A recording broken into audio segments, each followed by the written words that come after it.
Bonjour mes amis exposants, mes amis tout court. Vous savez, aujourd'hui j'ai un petit pincement au cœur. Mais avant, je vais vous souhaiter une excellente année 2023. Vous savez, ça fait 1 an que nous préparons la 8e édition du Salon de la gastronomie des Outre-mer qui devait avoir lieu hier, aujourd'hui et demain à la porte de Versailles. Eh bien non, le salon n'a pas eu lieu parce que nous sommes privés de salon. Vous voulez savoir pourquoi on est privé de salon? Je vous dis ça, j'ai vraiment un pincement au cœur. On est privé de salon parce que justement, Viparis, qui est le loueur, qui a le monopole à la porte de Versailles, a décidé, ni plus ni moins, de remettre le hall 5.1 à la vente en nous privant de notre salon. Sans crier garde, comme si c'était une guillotine qui tombait et c'était terminé. Alors du coup, on n'a pas eu de solution de repli, donc j'ai choisi d'annuler le salon pour pouvoir mieux rebondir. Parce que vous savez, on a traversé des épreuves incroyables. C'est une épreuve de plus, mais on a passé quand même les gilets jaunes, on a passé les grèves, on a su se réinventer pour le Covid. Eh bien, dites-vous bien qu'on va se réinventer pour que la 8e édition du Salon de la gastronomie des Outre-mer ait lieu à Paris, dans un endroit sublissime. Mais attendez, j'ai pas fini. J'ai une petite cerise sur le gâteau. Vous savez, je n'ai rien à cacher, surtout pas à vous. On a l'habitude de tout se dire. Je vais vous mettre dans la confidence. Vous savez, quand j'ai quitté Paris Event Center pour aller en 2017 monter mon salon à la porte de Versailles, ça n'a pas été simple. J'ai d'abord envoyé un collaborateur pour aller voir un peu comment ça se passe justement à la porte de Versailles, puisque le hall 5.1 m'intéressait. Moi, j'étais empêché. Il a été sur place. Et évidemment, il n'a pas eu un accueil exceptionnel, puisqu'on lui a fait comprendre qu'il n'y avait pas pratiquement de la place pour les ultramarins à cet endroit-là. Lorsqu'il est venu me le dire, je suis allé immédiatement voir les responsables de Viparis. On m'a fait visiter le hall 5.1 et quand on m'a vu, on m'a reçu avec des louanges. Voilà comment je me suis installé au hall 5.1 à la porte de Versailles. Mais l'année dernière, j'ai pris 3000 m² parce qu'il y avait évidemment le Covid, il y avait, souvenez-vous, le pass vaccinal. Si les gens n'avaient pas de pass vaccinal, on ne pouvait pas rentrer dans le salon. J'ai dû même installer des tentes justement pour faire vacciner les gens. Enfin, c'était, vous connaissez le problème. Et comme j'avais pris que 3000 m², eh bien, ça n'a pas plu. Ça n'a pas plu.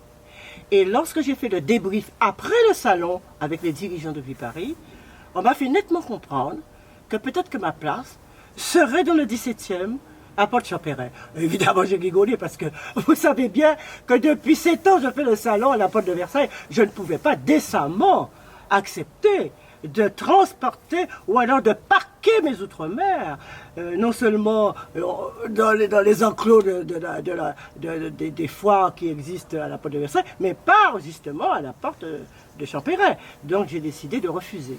Et depuis, je pense qu'il y a une petite guéguerre qui s'est installée sans le savoir. Et c'est comme ça qu'on se retrouve privé de salon. Mais ne vous inquiétez pas. Vous savez, je ne baisse jamais les bras.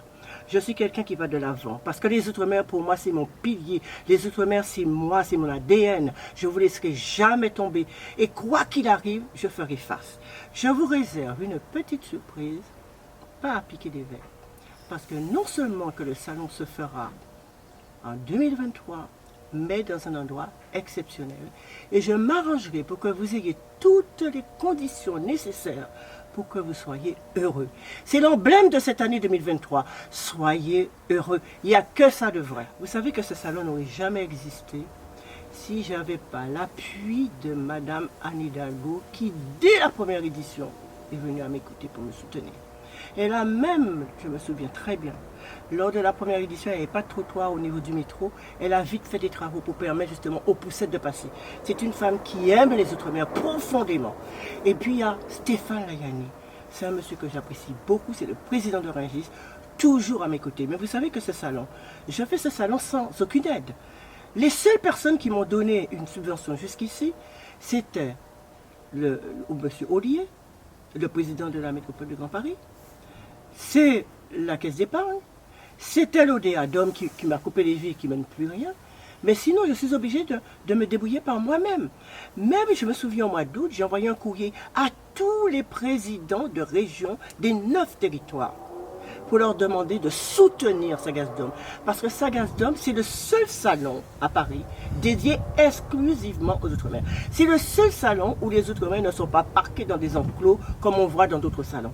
C'est un salon qui se respecte. C'est un salon qui veut montrer le bon côté des Outre-mer, qui veut montrer l'art de vivre en Outre-mer. Nous savons faire. On a un savoir-faire exceptionnel. Nous avons des chefs, nous avons des entrepreneurs, nous avons des restaurateurs, des producteurs. Nous avons tout pour mettre en valeur notre culture. Et c'est ça, justement, qui m'a incité à monter ce salon. Je reviens sur le salon 2023.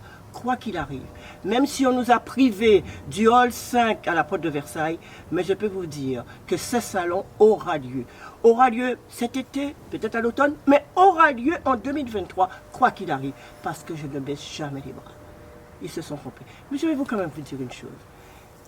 Il y a 10 jours, j'ai demandé à la personne qui est responsable des Outre-mer à l'AFP, vous savez l'AFP, toutes les dépêches qui vont dans les rédactions partent de l'AFP.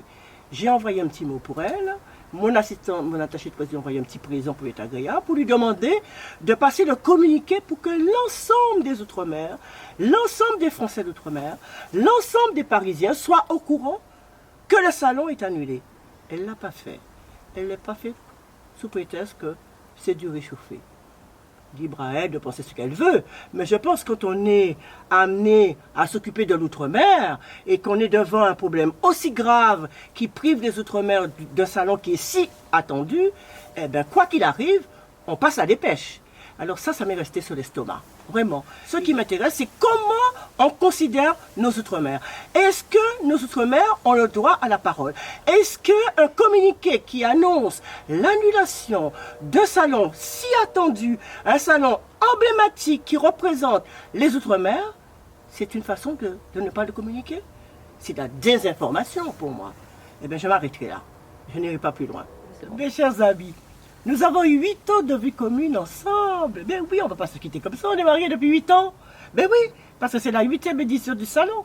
Donc, depuis 8 ans, vous m'accordez votre confiance. Je compte sur vous justement pour m'aider à mener à bien cette 8e édition. Quoi qu'il arrive, nous allons installer dans Paris la 8e édition du Salon de la gastronomie des Outre-mer et je vous donnerai les dates exactes dans quelques jours.